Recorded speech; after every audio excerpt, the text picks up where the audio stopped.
आज महाराष्ट्रामधल्या 11 जागांसाठी मतदान होत आहे आणि दुपारी 1 वाजेपर्यंतची मतदानाची आकडेवारी समोर आली आहे। महाराष्ट्रामध्ये दुपारी 1 वाजेपर्यंत 30.85% इतकं मतदान झालंय। पुण्यामध्ये सर्वात कमी मतदान झालंय। 1 वाजेपर्यंत 26.48% मतदान झालंय। शिरूरमध्ये 26.62% इतकं मतदान झालंय। तर संपूर्ण देशाचा विचार केला तर देशभरामध्ये दुपारी 1 वाजेपर्यंत 40.32% इतकं मतदान झालेलं दिसतंय।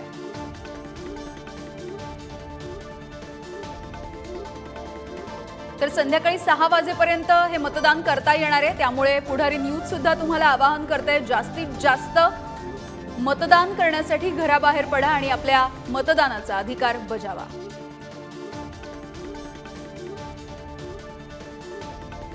याविषयीचे अपडेट्स घेऊयात। आमचे प्रतिनिधी जितेंद्र शिंगाडे आपल्या सोबत आहे। जितेंद्र, 1 वाजेपर्यंतची ही आकडेवारी आता समोर आलेली आहे। तर म्हणजे महाराष्ट्रामध्ये अवघं काही 30% मतदान, 30.85% मतदान आणि एकूण देशभरामध्ये 40.32%। गेले जर 3 टप्प्यांचा विचार केला तर मागचे 3 टप्पे आणि आताचा आजचा हा चौथा टप्पा काय पद्धतीने या मतदानाची तुलना करता येईल? यामिनी आज सकाळपासून म्हणजे सकाळी 7 वाजेपासून मतदानास सुरुवात झालेली आहे, ज्यामध्ये महाराष्ट्रातील 11 लोकसभा मतदारसंघाचा समावेश आहे। आणि आतापर्यंतची जी आकडेवारी आली म्हणजे अर्धा दिवसाची आकडेवारी आलेली, पहिले 6 तास 7 ते 1 वाजेपर्यंतची आकडेवारी निवडणूक विभागाने जारी केलेली आहे। त्यानुसार जवळ महाराष्ट्रातील संपूर्ण 11ही जिल्ह्यां किंवा 11 लोकसभा मतदारसंघामध्ये 30% हे सरासरी मतदान झालेलं आहे। सर्वाधिक जे मतदान झालेलं दिसून येते ते नंदुरबारमध्ये, त्याचबरोबर नगरमध्ये 37% हे मतदान गेलेलं आहे। त्याचबरोबर त्याखालोखाल छत्रपती संभाजीनगर असेल किंवा जालना असेल, इथे देखील हे मतदान झालेलं आहे। 30%च्या वरच हे जवळपास मतदान आहे। कमी जे मतदान आपल्याला दिसून येते ते पुणे आणि मावळ किंवा शिरूर इथे दिसून येते। मात्र 30%च्या आसपास हे मतदान आहे, कुठे 30%च्या वर आहे, 35%च्याही वर गेलेलं आहे। आणि गेले 3 टप्प्यांचा जर विचार केला तर 3 टप्प्यांपेक्षा हे जे आजची जी आकडेवारी आहे ही नक्कीच समाधानकारक मानावी लागेल। कारण 1 वाजेपर्यंतचं हे आकडेवारी जी आहे किंवा टक्केवारी निवडणूक विभागाने जारी केलेली आहे। आता उन्हाचा तडाखा वाढलेला आहे, काही ठिकाणी पावसाचं देखील सावट होतं, तर त्या ठिकाणी कदाचित आकडेवारी आणखी वाढेल अशी शक्यता आहे। आता जर आपण पाहिलेलं आहे तर इथे जालन्यामध्ये भोकरदनच्या एका मतदान केंद्रावर आपण उपस्थित आहोत आणि इथलं चित्र दाखवण्याचा मी प्रयत्न करतोय की इथे जे आहे ते आता मतदानासाठी मतदार कमी आहेत इथे, कारण दुपार झालेली आहे, उन्हाचा तडाखा वाढलेला आहे। मात्र संध्याकाळच्या सुमारास पुन्हा मतदानासाठी येतील आणि अगदी संध्याकाळपर्यंत जास्तीत जास्त मतदार घराबाहेर पडतील आणि आपला अधिकार बजावतील अशी अपेक्षा करूया। आपल्यासोबत संभाजीनगरमधून आमचे प्रतिनिधी सचिन जिरे जोडले गेलेले आहेत। सचिन, खरं तर तिरंगी लढत असणार आहे यंदाच्या वेळेला संभाजीनगरमध्ये, काय नेमकी मतदानाची आकडेवारी आहे आतापर्यंतची?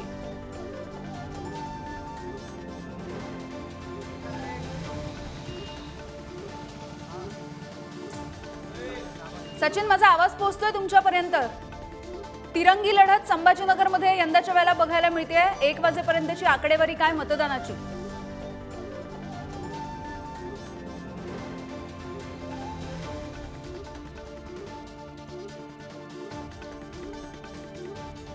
सचिन यांच्यासोबत संपर्क साधण्याचा प्रयत्न करूया। आपण बघतोय 1 वाजेपर्यंत महाराष्ट्रामधलं एकूण मतदान जर आपण पाहिलं तर ते 30.85% इतकं आहे। सध्या तरी सगळ्यात कमी मतदान 11 जागांपैकी 26.48% इतकं पुण्यामध्ये बघायला मिळतंय। शिरूरमध्ये 26.62%। पुन्हा एकदा सचिनकडे जाऊयात। सचिन, काय नेमकी आताची अपडेट आहे, आताची आकडेवारी काय सांगते?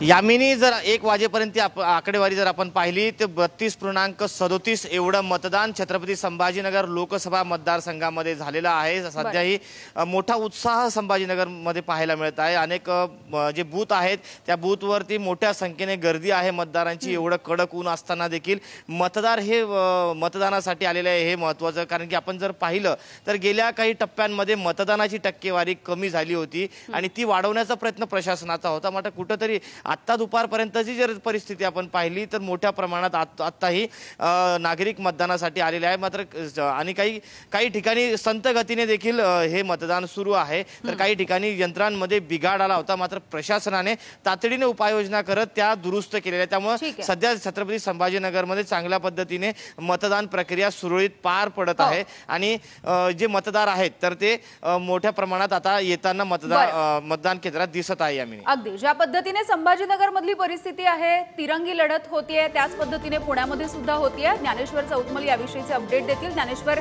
काय आतापर्यंतची आकडेवारी पुण्यामधली, कारण सगळ्यात कमी सध्या तरी मतदान तिथे झालेलं कळतंय.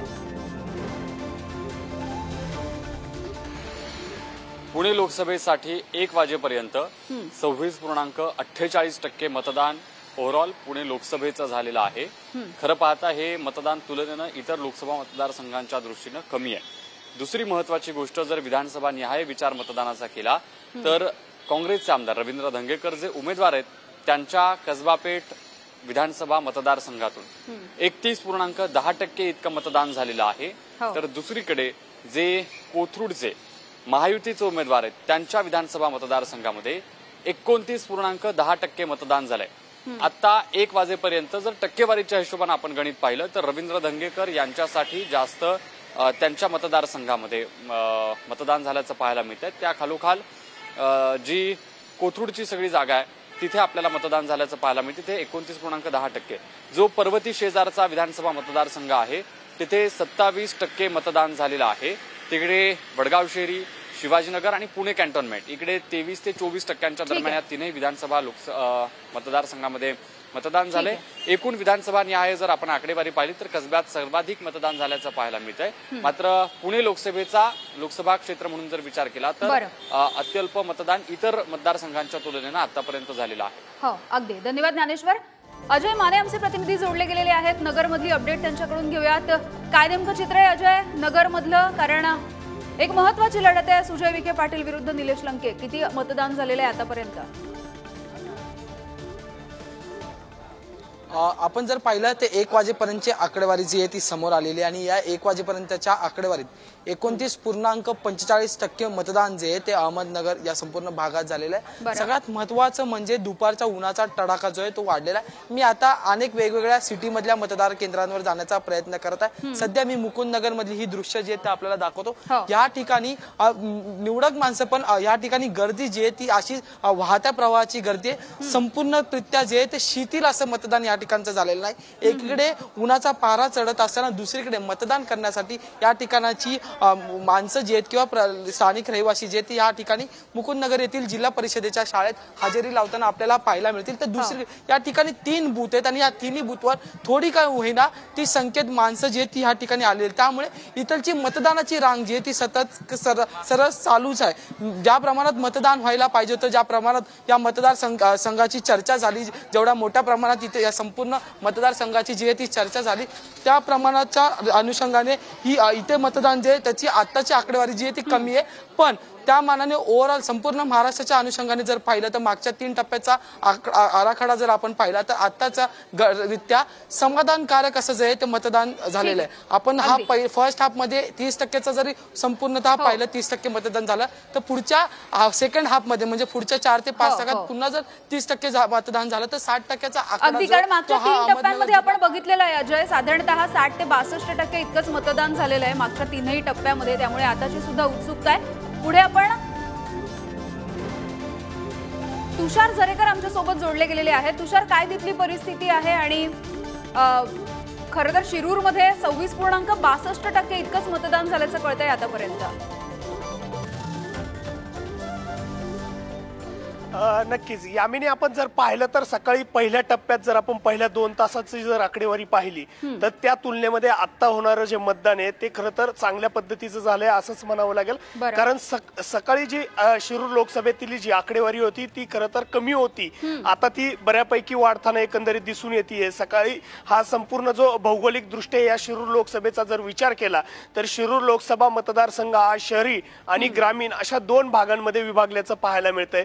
त्यामध्ये भागामध्ये जर आपण पाहिलं तर शहरी भागांमध्ये हडपसर आणि भोसरी हे 2 विधानसभा मतदारसंघ आहेत, तर ग्रामीण भागामध्ये खेड असेल, आंबेगाव असेल, जुन्नर असेल आणि शिरूर असे 4 विधानसभा मतदारसंघ हे ग्रामीण भागामध्ये आहेत। त्यामुळे सकाळी जे सर्व लोक आहेत ते शेतीच्या कामासाठी शेतात जात असतात, त्यामुळे सकाळी मतदानाचा टक्का कमी झाला होता। आता कुठेतरी मतदानासाठी लोक मतदान केंद्रांवरती येतात, गर्दी करताना पाहायला मिळतात। अनेक ठिकाणी मोठ्या प्रमाणामध्ये गर्दी होतीये।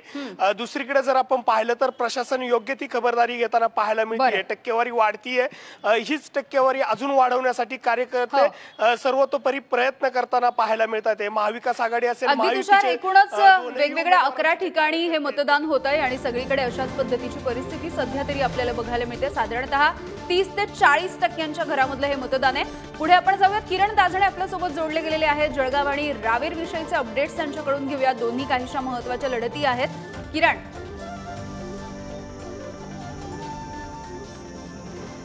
यामिनी, सकाळच्या प्रहरामध्ये जर एकूण आकडेवारी जर बघितली तर जवळपास 31.70 इतकी टक्केवारी जी आहे ती जळगाव लोकसभा मतदारसंघाची आहे आणि रावेरची जर बघितली तर 32% ही रावेर लोकसभा मतदारसंघाची आकडेवारी आहे। एकूणच या सगळ्या मतदारसंघांचा जर विचार केला तर उन्हाचा पारा या मतदारसंघामध्ये गेल्या काही दिवसांपासून होता, मात्र आजच्या दिवशी एक दिलासादायक वातावरण मतदारांसाठी म्हणावं लागेल।